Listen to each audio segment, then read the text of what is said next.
হযরত ওমরের একটি বিখ্যাত উক্তি আছে। তিনি বলতেন, আপনি যখন কাউকে ভালোবাসবেন তখন তাকে এতটা ভালোবাসবেন না যে আপনি তার প্রতি খুব বেশি দুর্বল হয়ে পড়েছেন বা তার উপর একেবারে নির্ভরশীল হয়ে গেছেন।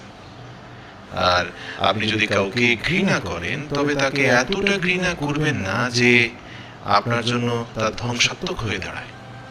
হযরত আলী রাদিয়াল্লাহু তাআলা আনহুর কাছ থেকেও একই রকম উক্তি রয়েছে।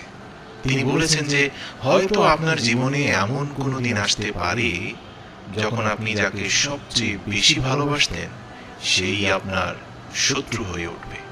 কি প্রিয় দর্শক, জীবনের সাথে রিলেট করতে পারছেন?